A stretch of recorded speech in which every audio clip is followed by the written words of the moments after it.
goodness. It is such an incredible honor to be able to speak to you today. This is a big hall full of legends. It's a unique gathering because you managed to get all of these people from a bunch of different backgrounds with a bunch of different focuses, but all centered around this idea of the international family, around the idea of global mobility. And so you bring all of this together and you get this amazing synthesis and exchange of ideas. And I thoroughly enjoyed myself. I was the opening keynote, but the other two have been absolutely phenomenal. I mean, all of the sessions have been phenomenal. I think this year I like the focus on empathy because I think that opens the door to take what we've been focusing on and specializing in the third culture kid and the international world and actually expand that to mainstream culture. And I think empathy is the bridge for that. I was just answering a call inside of me that says this person is hurting and that made me hurt. That's empathy. And I experienced that because I moved around, because I knew what that experience felt like. And I knew how awful it feels to be alone. I really do believe mainstream culture moves closer and closer to the expat experience. And so a lot of what is talked about here has far wider relevance, and this is sort of opening the doors to be able to expand that, and that's exciting. A lot of the stuff we know and have been applying to third culture kids, to expats, now is expanding hugely. We have bigger immigrant populations, we have so much more mobility thanks to technology, thanks to lots of stuff.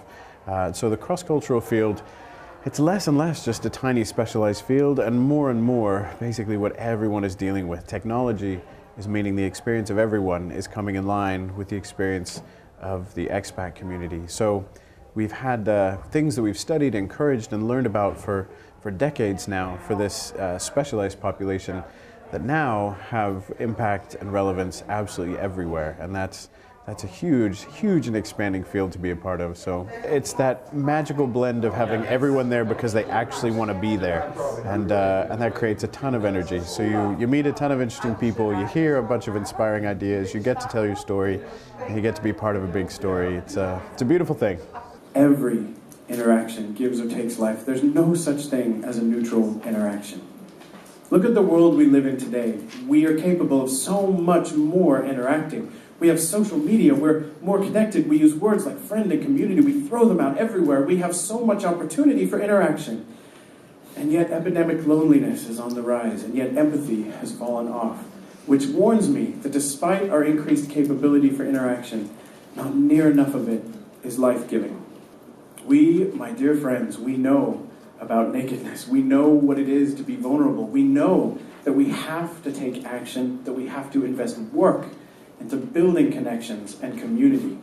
The whole world has now moved to that place. Community does not naturally form. We're too individualized. Empathy is on sharp decline. We have to add it back in. What you are using here is not just important to the expat world, though that is very important. It is important to an entire global population who are in need of connectedness, who need to learn to do intentionally what we have had to do intentionally because of our circumstances. Your gift to the world around you is hope. And it's not a blind hope that pretends that everything is fine when clearly it's not. But it's the kind of hope that comes from staring pain and suffering right in the eyes and refuses to believe that's all there is. Thank you so much for being here, and thank you so much for the investment that you make to the world around you. Thank you.